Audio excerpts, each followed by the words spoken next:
So, good night. Welcome to this live cast at Path House. My name is Rosalba Icaza, and I'm the Colonial Feminist teacher, researcher at the ISS at Erasmus University. It's really a pleasure to welcome all of you because we're going to be talking with Aminata Cairo about her recently published book, Holding Space, a storytelling approach to trampling diversity and inclusion. Aminata, welcome. Thank you. Before we start talking, let me introduce a little bit of what Aminata has been doing. She is an anthropologist, psychologist, a scholar, a storyteller, love worker, and dancer. And she has actually gifted us with this fantastic book. Tonight we're going to have also very special guests joining us here on the studio, but also via Zoom, who will be sharing with us what this book has meant for them, but also how this book has been inspiring their work. I will introduce them later on. But for now, and to begin with, I would like to start with you, Aminata. Thank you. And my first question to you is, why this title? Why this title? Yeah, what can you tell us about this title? Well, I was doing the inclusion work. And, as you know, diversity has almost become like a four-letter word. People are getting kind of tired with the concept. And also what I found, I myself was getting away from it. I have a very different perspective when it comes to diversity and inclusion. So that's where the trampling in the sense that also I'm stepping on it. It has also been my foundation, and I'm taking it hopefully to the next level, but also to not get stuck in it and to go beyond. And the holding space is what I consider the work, is how we have to hold space for each other, but also for ourselves. So that's where the title came from. This is very interesting because it's a very peculiar title. But I really would like to share with the audience what is the meaning of this book. And I think that the best way to do this is actually if you can read a little bit of the book yourself. Okay. Oops. Okay. So the name of this chapter is Appropriation as Colonization. As a postdoc student in the US, I had the honor to present at a conference in the Navajo Nation. After landing in a remote airport, it took another 3 hours by car to get to the town where I would be presenting. The Arizona landscape was beautiful, yet desolate at the same time. I would pass remote little houses, wondering how the people survived with no other houses or people in sight. I passed through one-stoplight towns until I got to the college town that was my final destination. There was an odd familiarity, although I'd never been there before. Then it hit me. This was like Appalachia in the desert. Appalachia, where I spent my formative years in college, had left a big imprint on me. And thus, a homecoming sort of feeling overcame me in this browner, drier version of my youth. The native people, too, were different yet familiar. Their way of speaking was different. I had to get used to a different sense of time, as people would refer to the past in the present and vice versa. People spoke about experiences of their ancestors as if they happened yesterday, highlighting the connection in their communal experience. What really stood out were the introductions. People introduced themselves by first stating the linear tribes of their fathers' and mothers' people. Instantly, I was taken back to both Appalachia and my Surinamese roots, from who's your kinfolk in Appalachia to my cousin introducing me as, this is so-and-so. She's from my Bere family, meaning womb family. She announced that we were related through the mother's side, descendants from one womb, which is considered stronger than the Brudu family, the blood family, the members of the father's side. In Suriname, too, then, you generally are not fully acknowledged until people have an answer to who's your mother and who's your father. Across Native American, Appalachian, and Surinamese introductions, the affirmation of lineage and connectedness stand out. But so, too, does a sense of honoring where you come from and whose shoulders you stand on. This sense of connectedness and honoring translates into a tradition of giving and exchanging seen in each of these cultures, in particular in their art forms. These three cultures also share a history of being under-resourced and experiences of outsiders coming in and exploiting their resources. In the dynamics of the dominant and the other, there is a practice that reflects the paradigm's colonial roots, namely appropriation. Similar to the act of consumption, the dominant takes from the other for their own good. However, while the purpose of consumption is for temporary nourishment or enjoyment, in appropriation, what the dominant does takes this practice a step further. The dominant takes elements from the story of the other and not only uses those elements, but claims them as their own. The dominant does this to enhance their own story. Now, there is nothing wrong with taking or borrowing from each other's stories. After all, our stories are connected anyway. In many cultures, this is even encouraged. In the African-American juke joints, where jazz and blues are played, people are encouraged to take what is given in one another's music and to elaborate on it. The blues aesthetic acknowledges the important role of enhancing and elaborating on what is given. It shows our capacity to grow and excel through sharing stories. Similarly, in tap dance or even breakdance challenges, one presents their work in the circle as a statement, and the opponent is invited to elaborate on it. Each can use parts of the other's dance to bring their own performance to a higher level. It might be constructed as a challenge, but also functions as a gift. In hip-hop, sampling of classic R&B music has led to the younger generation reconnecting with the older generation and validating their musical roots. In the Appalachian culture, there is a strong tradition of storytelling. The region is known for its skillful ability to entertain through oral mastery. In this region that has been marginalized and under-resourced, storytelling has not only served as entertainment, but also as an important social bonding tool. Stories and the storytelling tradition are gifted and passed down through the generations. As such, the idea of individuals honoring who they are as a people is always present. Similarly, when I was on the Navajo reservation, people showed me their blankets as heritage heirlooms. They weren't just proud of their craftsmanship, but of the tradition itself that had been passed down through the generations and of the way this represented their family. This is the difference I see between the indigenous and colonial approaches. Among the indigenous, there is an honoring of those whose stories have been gifted. The colonial version of this interaction is where somebody comes and simply mines the stories of others. They don't ask, they just take. There is no reciprocity or even consideration of reciprocity. They may justify their actions by claiming to preserve history, but this is hard to prove.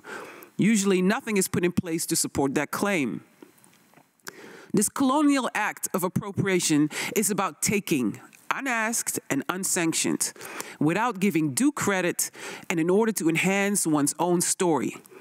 At its worst, the perpetrators of this cultural theft also make significant financial profit. We see this particularly in fashion and in museums. Indigenous groups have seen their art displayed on fashion runways without receiving any credit, financial compensation, or even inclusion in the production process. Museums are the bastions of thievery and display. They are a whole industry unto themselves. That's enough for now. Wow, thank you very much, Aminata. I take from there the words of honoring, and for me it's now becoming clear why this title. But before going back to you, I now would like to welcome our special guest for this first group conversation.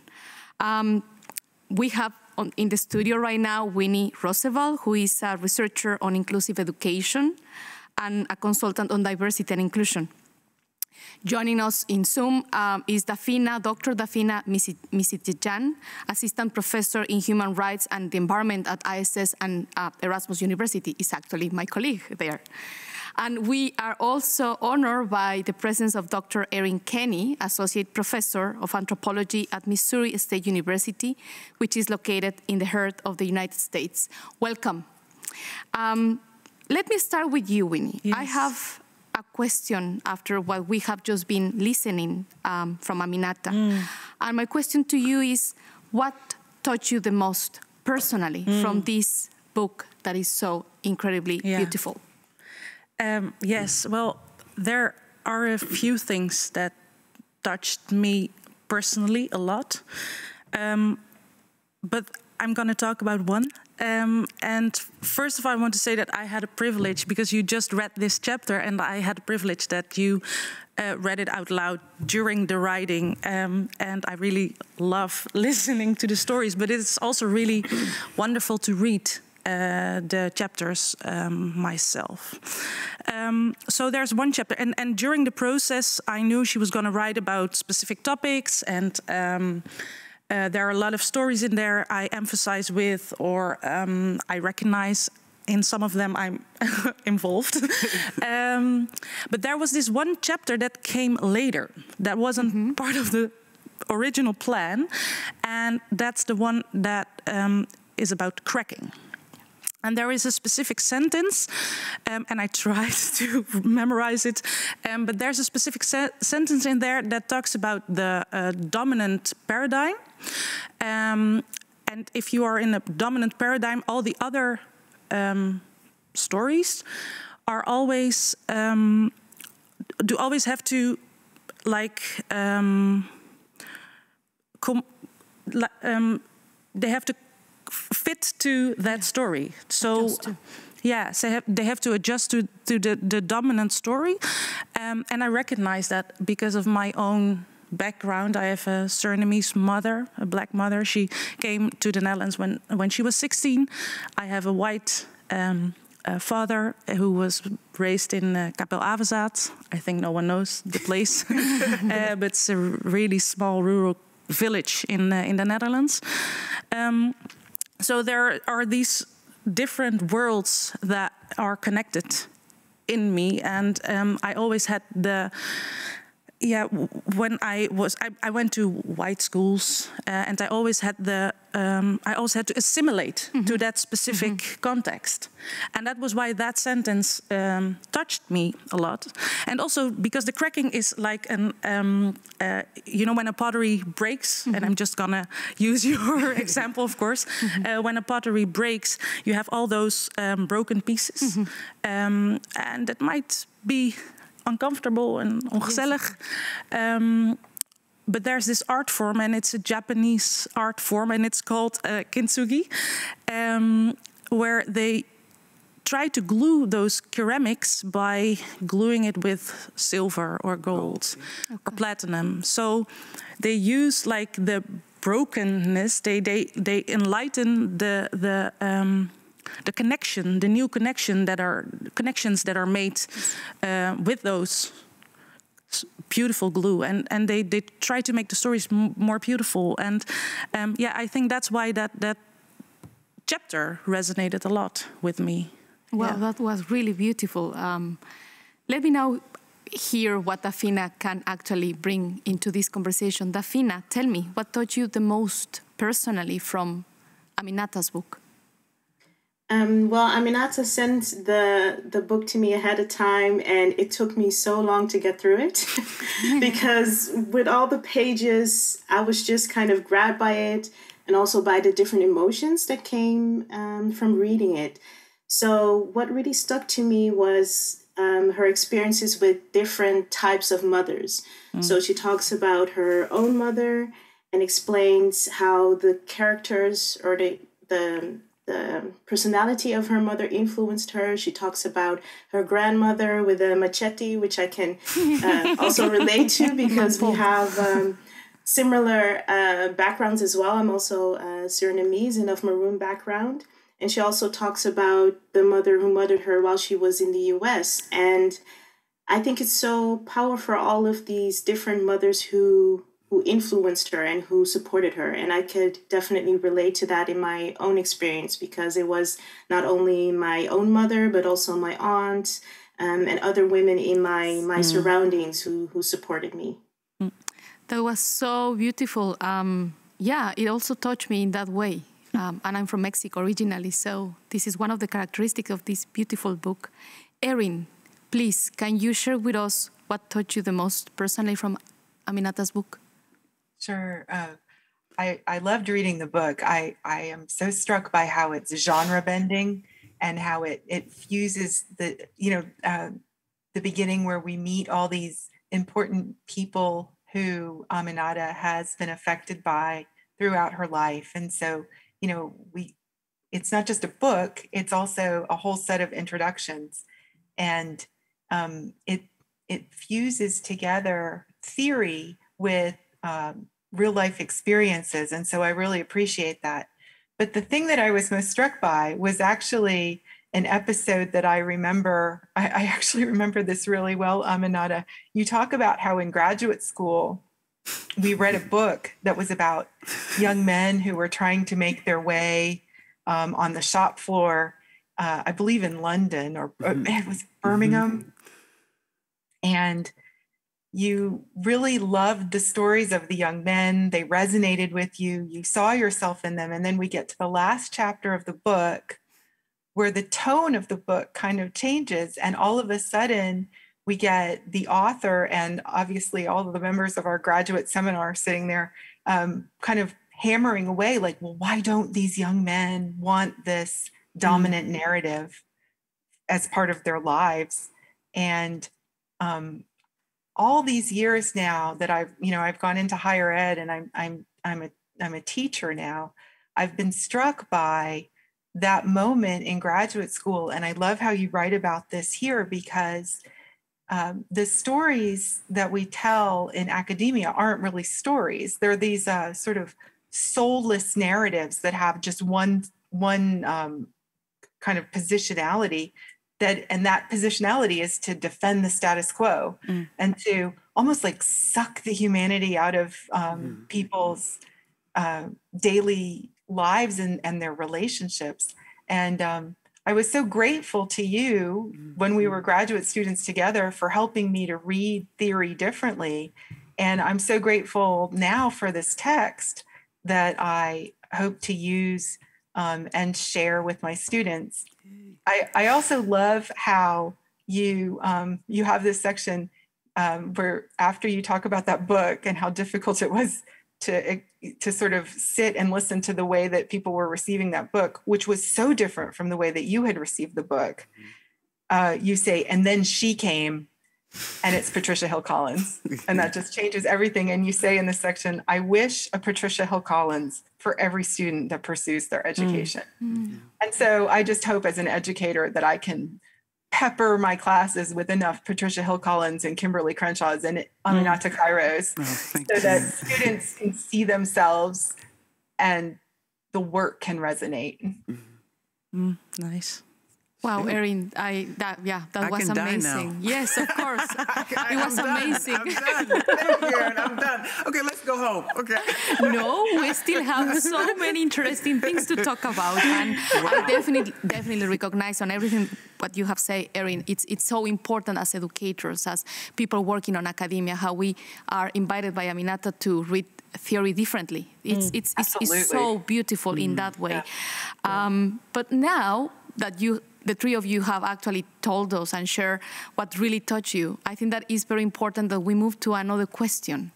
Because you have been given this gift, and now I'm curious to know, what are you going to do with this gift? How are you going to put it into motion, into work, in each of the places where you are actually living and working and developing your life projects? Yeah. So let me start with Winnie. Please tell me.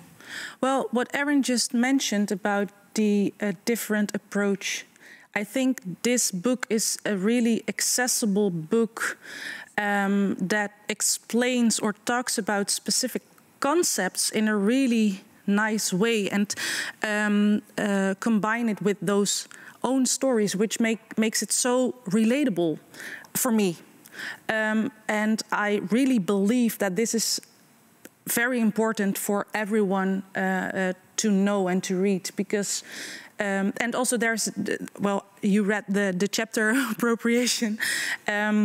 In my line of work at the moment, I think that's a really important concept to use. So I would really love to give this as a present to all of those people, especially in arts and education, with the appropriation. I think it's important to be aware of what that means and how you deal with it. But that's just one of the concepts, and there are so many in there. And the accessibility and the own stories, I think I want to try to use that in my own work as well. That's something that I don't do at the moment, and that's definitely something I learned from Aminata, but now I can read it in Holding Space, and I think that's an example. Yeah, that is so important, the possibility of being accessible and reaching others. Yeah. Dafina, please tell us, what are you going to do? Such a simple question. So what I take away from this book is basically how we need to be mindful of how people enter spaces. I think about what Erin indeed said about the separation between the personal and the academic, but we do enter spaces with our full selves, and how we relate to each other is also very important in education. So I think that what this book does is really give us permission to really recognize that we as teachers, as academics, enter certain spaces as whole people, and so do our students. And I think also during this, COVID pandemic, I think we've started to be more flexible as well, to really recognize that, hey, we ourselves have things going on, our students have things going on, and to recognize that when we have these classrooms that are these spaces where all of these people come together. So I think that is something that really the book made me aware of this, and also gave me permission to start sharing my story also a bit more. That is so interesting, Daphne, especially because we know that it's so different and so difficult depending on the institutions in which we are actually located. Erin, please, can you tell us, besides, of course, reading Aminata next to this gigantic feminist, because she's one of us now, one of these fantastic feminists, I will say that. But Erin, can you please tell us what actually are you going to do besides including this book in your teaching and giving it as part of your reading list? So as Dafina just said, the idea about giving yourself permission to do more storytelling, and in particular doing storytelling in my classroom space, and trying to practice with this approach to hold space, because I think often when we do, in quotes, diversity, it's too often tokenized. Here in the United States, we have like Women's History Month, as if like all of our focus on women should happen in the month of March, or February, the shortest month, Black History Month. So instead of tokenizing and separating out and talking about diversity, I'd like to think about ways that storytelling can transform the spaces that we tell the stories, so that we're able to shift our perspective and think about power in different ways. I just want to try to practice and maybe get more skillful at that. I don't know how you think about this, but I think that in the book, Aminata is also showing us how to do it. And I don't know if any of you actually can think about, after leaving this program, what you are going to be putting in practice. Tomorrow in my classroom, I'm going to do this, following what Aminata is actually inviting us to do. Winnie? Yeah, well, what I just said, in my role as a teacher or a researcher, I'm trying to combine like the story, so my identity, and use it to explain or talk about specific topics. But at the other end, I'm also working as a marketing consultant or a branding consultant, and I believe, and also working a lot with theater and film industry, and what I'm trying to do over there is changing stories. Okay, yes. And I believe, because we're talking about education, but I really believe that this book can support those contexts as well. So yeah, that's what I'm doing, changing narratives, trying to broaden perspectives, holding space for people. For different narratives. For different narratives, yes, definitely. That is so important, plural narratives. Dafina, you work on environment. What are you planning to do tomorrow in your classroom? Tell us.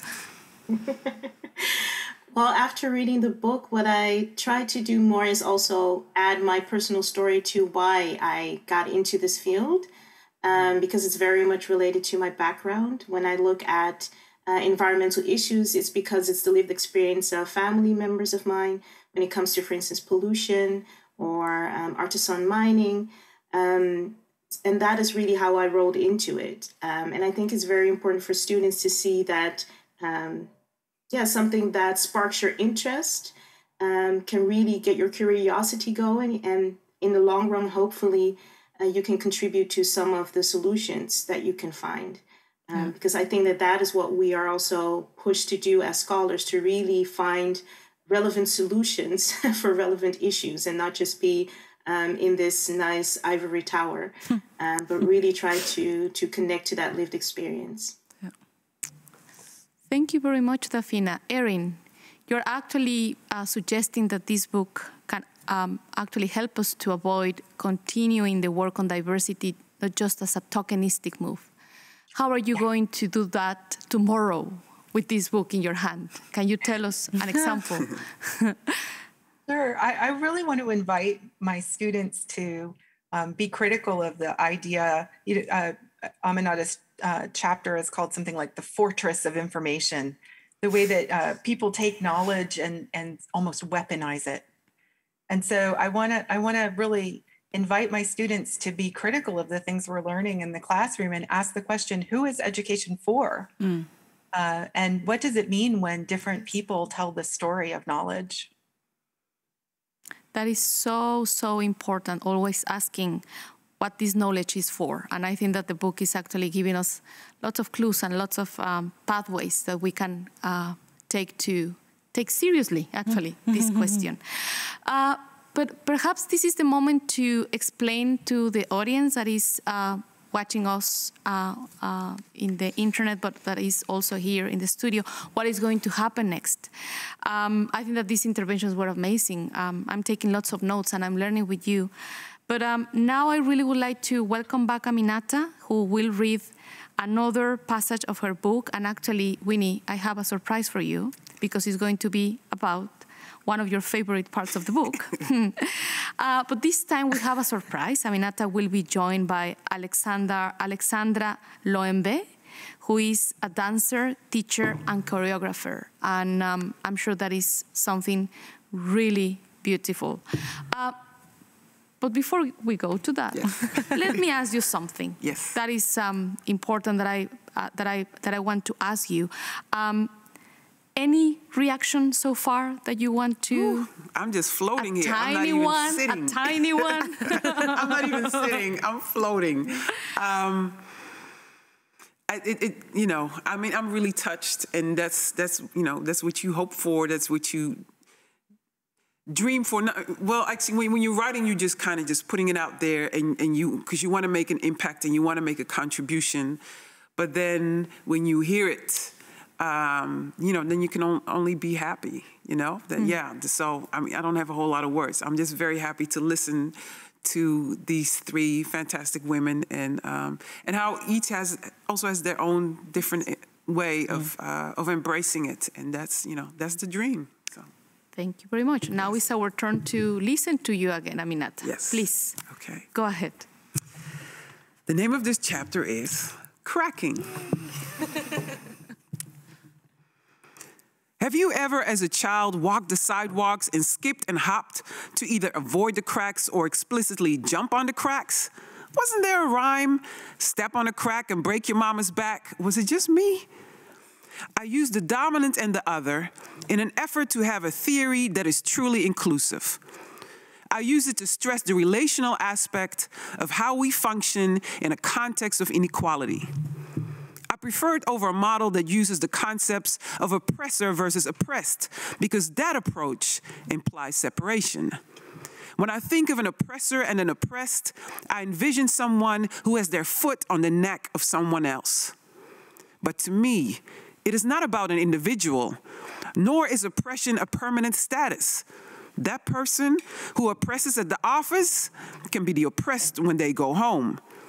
It is not the person who has his foot on someone else. It is a system that temporarily empowers somebody to embody and enact the force of oppression over another.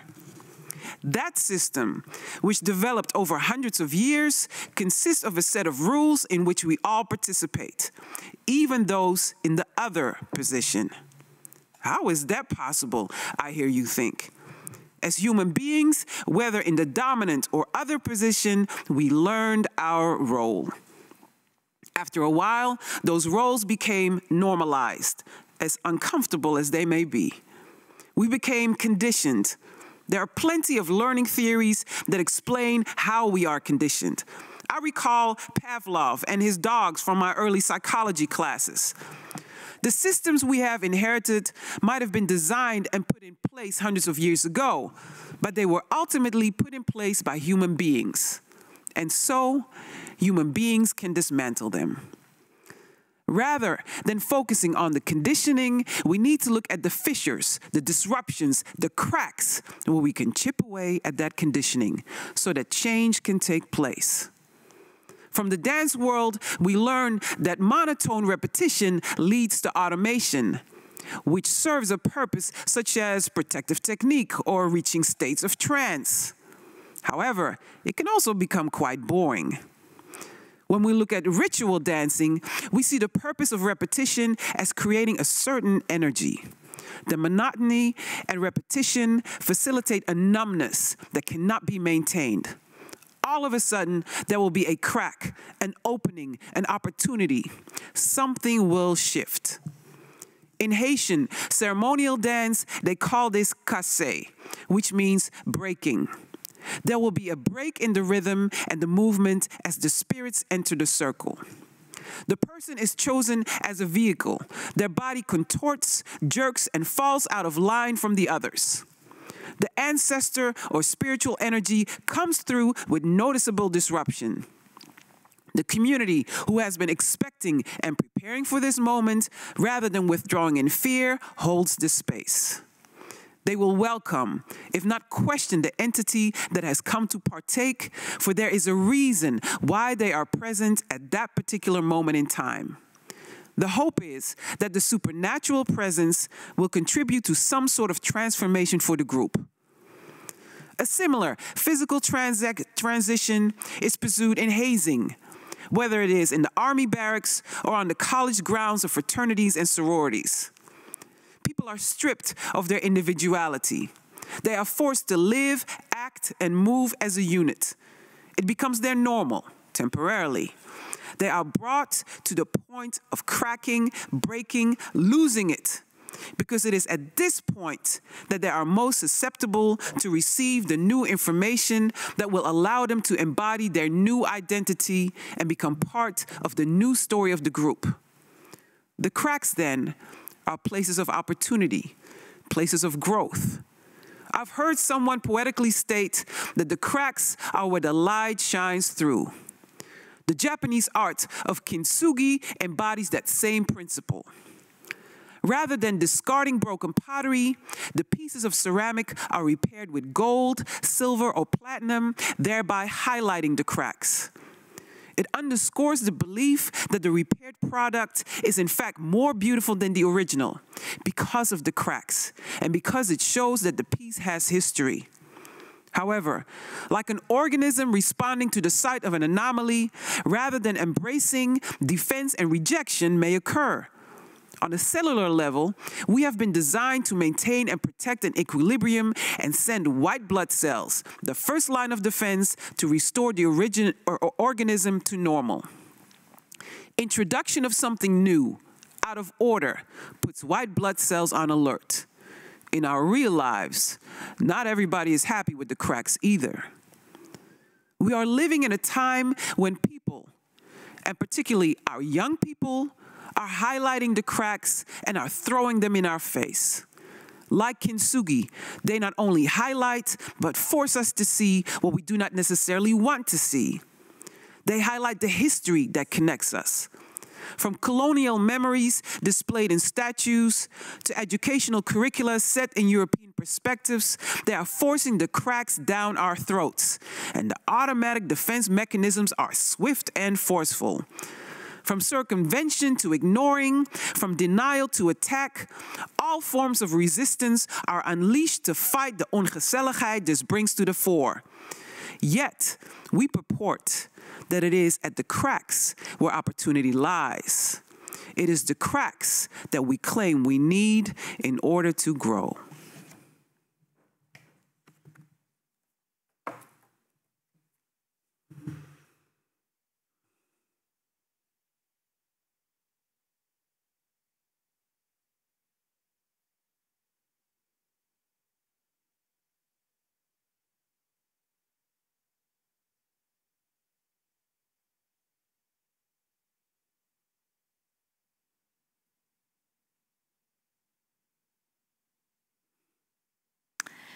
Wow.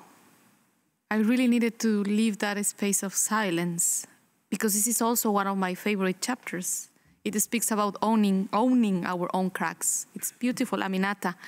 But now we have another second group of very special guests in this conversation, and I will introduce them. And I think that we will continue with a fantastic program.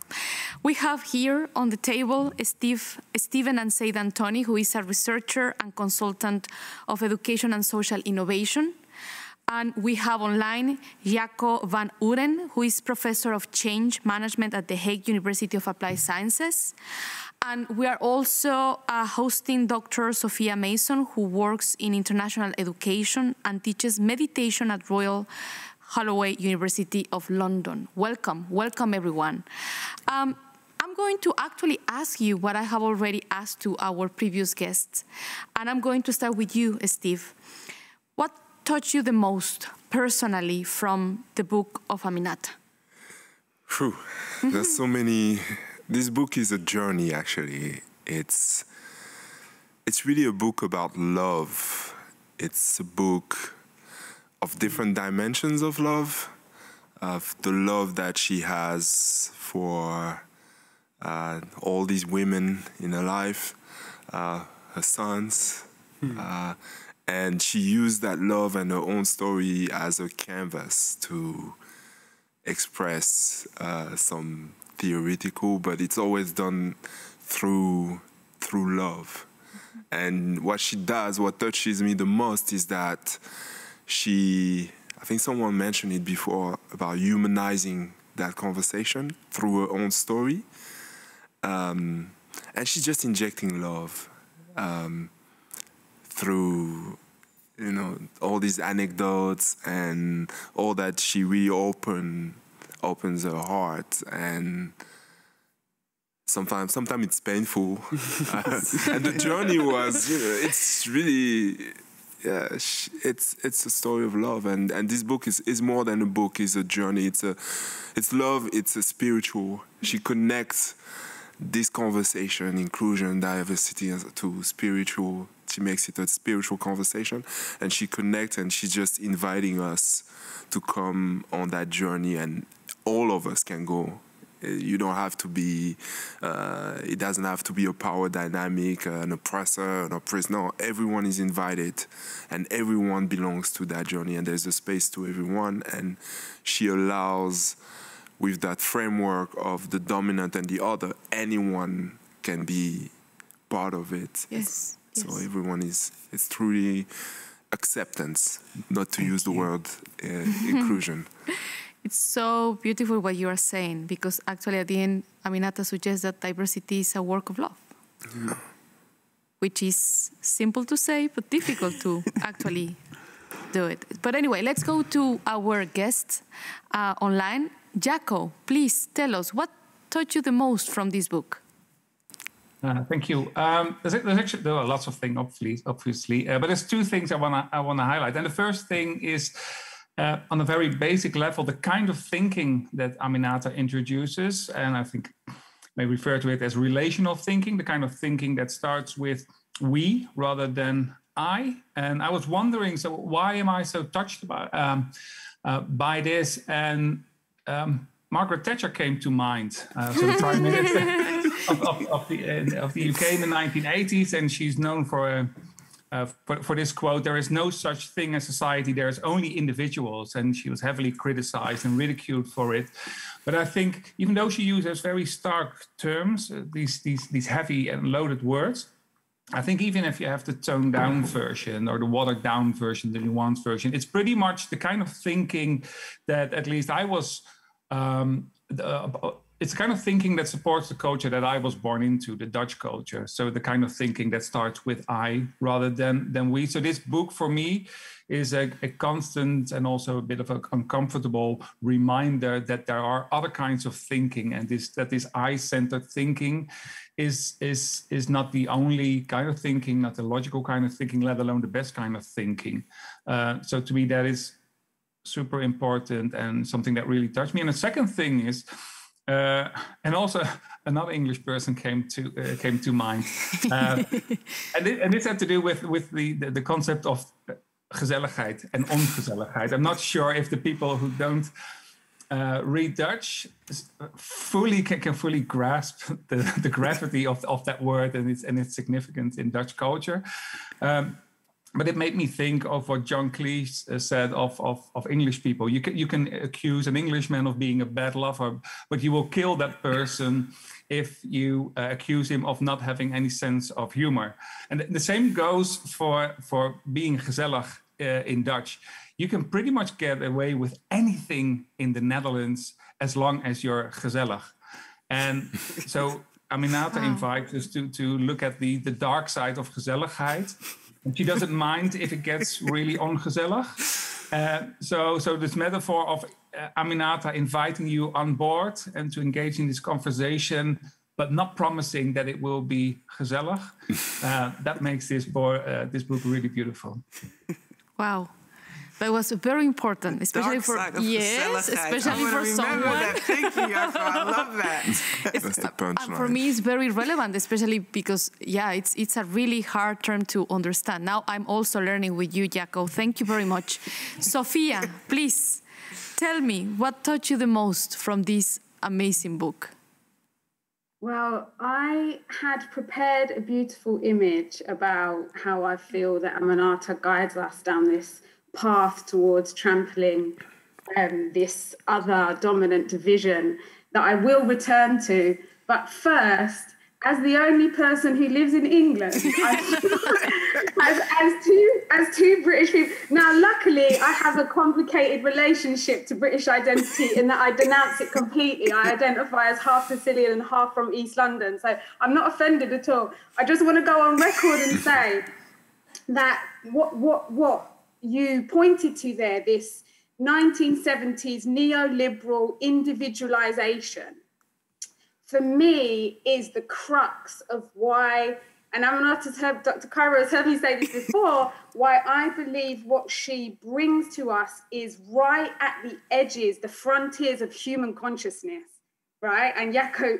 you touched on it as well when you said these other ways of thinking. So in the appropriation chapter that you read from at the start, you know, she talks about how appropriation is possible because of the sense of considering oneself as disconnected from others, a separate individual identity. And then she says, which is one of the, let me get the exact wording because it's so beautiful, which is one of the biggest pitfalls of Western philosophy.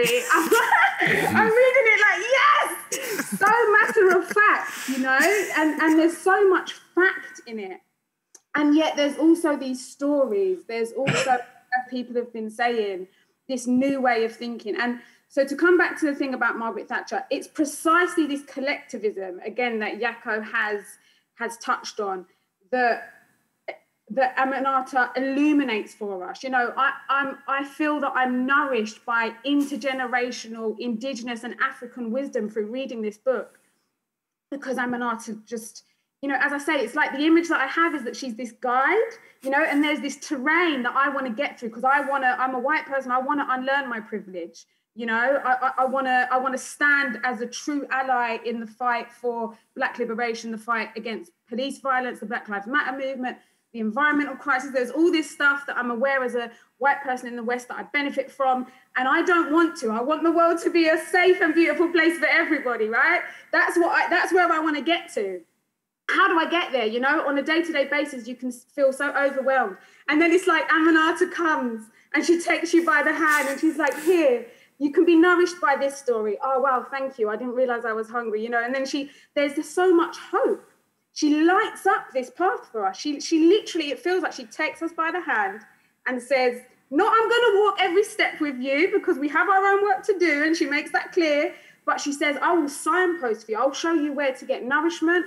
I'll show you the light of hope where you can see, you know, the way forward. And I love this notion of don't worry about darkness. Darkness is incubation. Darkness, you know, and even reclaim. She's amazing. I could speak for hours. I love the book. I'm gonna stop because otherwise I'll just speak for the whole time that we have. Thank you very much, Sophia. I think that it's incredible what is coming out from these conversations, how her generosity, how Aminata's generosity is actually connecting us across colonial, imperial, privilege divides. And it's amazing because we're coming from so different backgrounds and in which, for example, the individual is not assumed as the principle of everything, but the relation. And Aminata does that in such an accessible way. But anyway, I think that now we have to move into what I was asking to our previous three special guests. And it's very clear for me that you receive a gift. But I really want to ask you, Steve, you go first. What are you going to do with it? After this ends and you go back to your work, your life, what are you actually going to do with it? I think one cool thing about this book is actually it is, what's the word? It's not just the physical book, it's also across different platforms. So to get the full experience, you have the audio, you have the podcast, you have so much content.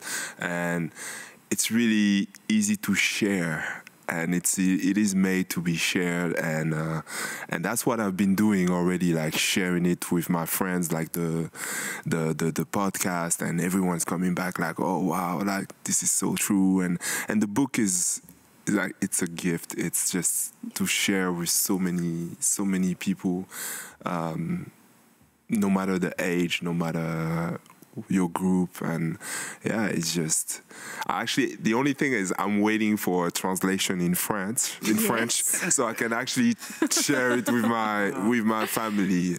I'm also waiting for the translation Spanish, right? into Spanish. Yes. Which is still our colonial languages. So we still need to talk about other languages translations. But thank you. I think that, this is something that we can actually give to those who we love and are interested in joining us as allies or as helping us in the work that we are doing.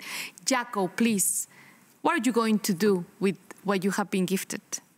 I think on two levels. On a personal level, it's just part of my homework, because there's so much reading up to do and learning from the stuff that I've been very ignorant about, basically. And what I maybe mostly appreciate about the book is not that Aminata touches upon these topics that like gentrification or appropriation, but I mean the appropriation example, and I'm really glad she read from that chapter, because there's this one simple line in there that I must have highlighted like 600 times. Like, I don't mind borrowing, but it's about honoring. Like, yes. And there you go, right? and it's that simple because it's so easy to get back into the trenches and say, well, I'm for appropriation, I'm against appropriation. But it's like, it just, the way that she uses it, the phrases it just opens up this space that you want to enter. So that's one thing. And secondly, on a professional level, so my field is change management, organization studies, which is inherently very much a future-oriented field. So we're always concerned with, okay, what is the current situation and what is the situation as we want it to be? And so we take these actions towards the future. And Aminata's book, again, is also a reminder to look back and to also consider and to do justice and to do honor what is already there, what has taken place, to the pains, the sorrows, the love, and so on and so on. And it's not an easy task to give that a place, but it is it's an invitation to do so, and I'm more than willing to take up that invitation. It's really interesting because this actually connects very much with what Sophia was sharing about hope, how this book actually is giving us hope of change, because we want to change what is wrong now. Sophia, please tell us, what are you going to do with this book? Again, I'm going to respond to that after I've reflected back on other things that people have shared. Because I want to come back to, actually now I've forgotten now. Oh, my mind has gone off on a tangent and it's prevented me from referring back to what other people are saying. So I'll stick to the brief and I'll answer the question, then I'll probably remember what I was going to say. So the way I'll take this forward both professionally, I've already got a list of 2 reading groups that I'm going to insist that we read this chapter and then we discuss this. You know, I already quote Aminata professionally. I already say, well, you know, Dr. Cairo says that it's not going to move onwards. If it's, you know, Dr. Cairo's approach would be acknowledge that person's humanity, you know? And these people are looking at me like, I've got to acknowledge this racist idiot's humanity. And I'm like, well, no, if you're not ready to, I'm just saying, you know, does it lead onwards? You know, like what Aminata shows us is that saying you are wrong doesn't lead onwards. It's not skillful. It doesn't resolve. It doesn't, you know. And I've remembered my point. The point I was going to say to what Jaco said is that, yeah, it is about, Aminata's work is about honoring what's come before us, but what she's giving us is the tools and the resourcing and the philosophy that is literally going to make life on Earth sustainable for future generations if we have the courage to see it through. The current way that we're living on this planet, I don't want to bring a downer into the conversation, but the current, you know, what bell hooks would call white supremacist, capitalist, patriarchy, the current way that we're operating is not sustainable. What Aminata's doing is she's teaching us ways that were sustainable for tens, hundreds of thousands of years before this current system came to dominate. So yes, it is about honoring our ancestors, but Aminata's also teaching us how to make our planet habitable for our grandchildren, for the people that come after us. Wow, Sophia, this is really, really interesting. Actually, I think that this book is helping us in another project to develop this idea that holding a space is actually a life-affirming practice. So I really like your last point because it actually links back very much to the work that now is inspiring research that is emanating from what I also now quote so oftenly, the Cairo approach. So I'm so happy. Thank you very much. I think that I would like to bring back Aminata because she has been quietly listening to us, listening to how we are honoring her, all the gifts that she has actually given us through this book. And I really want to ask you, Aminata, what you want to take from this session? Not just one, it can be 20, but we don't have enough time. But what will you take from this session, from all that we have shared with you?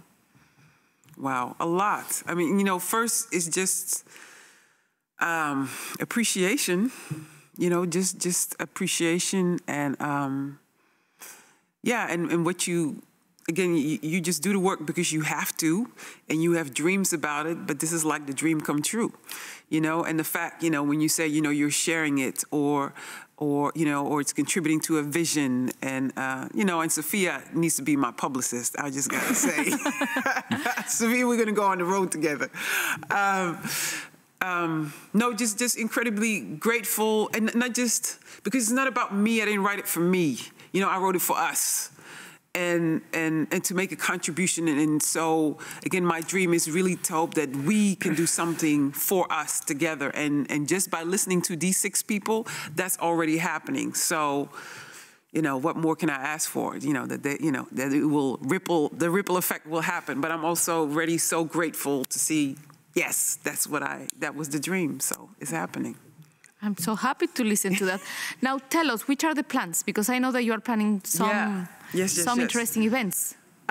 So the books have been printed and are in the storage spaces, so people can order the book online.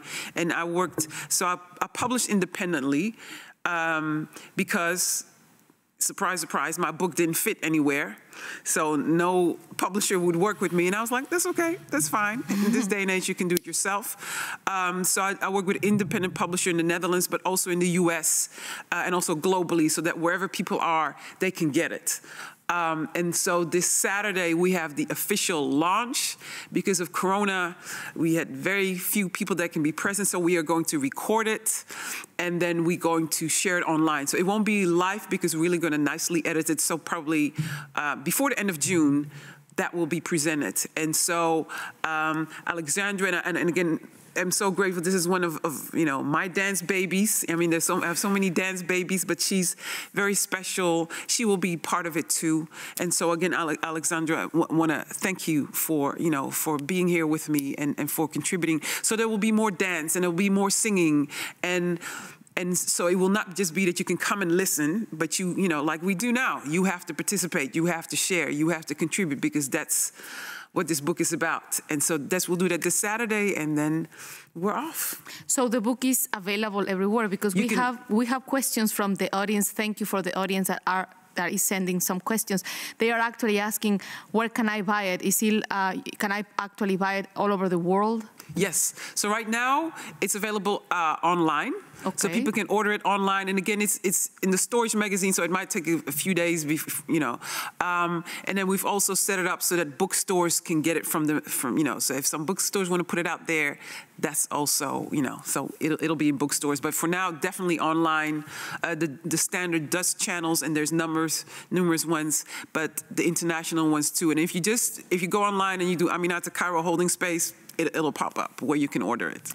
That is fantastic. And on my website too. There's some links there too. Yes. And Stephen was actually talking about accessibility. I know that you are also creating this book for to be listening to it. Yes. Can you say something about it? Oh my goodness. I'm so excited. We did the podcast, Winnie was here, so we have 8 episodes where we talk with different people like we did now from all over the world. I just put out a call who would like to read and discuss. So that's on the podcast. And my goal is hopefully that people will start doing stuff like that, discuss with each other. But we also have an audiobook, because I have a wonderful sound engineer, Mart Jenninga from Podcast Studio Amsterdam. He did the podcast, but he also has done the audiobook. So there will be music in there, there will be singing in there, all kinds of sound stuff, to add the story and to really take people into the story, because that's the idea. I don't want you to be removed. I really want you to connect. So the audiobook will also be out, if not this week. We're still doing the final touches. Then, in a week or so, it will be available. But I really recommend the audiobook too, because that's going to be fun. Wow, that is amazing. So as you have seen, Aminata has been very busy this year. We were just talking about when I heard the first time that this was just a project, and suddenly we have the book, the audiobook, and always with this idea that Aminata is writing this book for us, for all of us who are concerned on how to make transformations that are really sustainable or life-affirming, as Sophia was also mentioning. Aminata, you have the last word. I have the last word. Oh. Well, first of all, thank you to the guests for being here and to contributing and being part of my journey. I'm honored. And again, it's not about me, but it's about all that I'm connected to, which includes all of you and all these, and everybody. So this is for us. And, it came through me, but it's for us, with us, through us. That's all I got to say. Buy the book, buy the audiobook, listen to the podcast, yes. Where can we find the book? Where can we find this? Is what I'm saying. Online. You can find them. Aminata Cairo. On the website. Holding Space. Yeah. Okay. On the website, on my website, which is just AminataCairo.com there. But again, if you just Google Aminata Cairo Holding Space, all the different places where you can order it will pop up. Thank you very much, Aminata. Thank you very much to our special guest here on the studio, but also online. And of course, to our audience that has been listening to this incredible conversation with all these people. I'm so happy that I was part of this. And good night, everyone. Enjoy the rest of the evening. Bye-bye.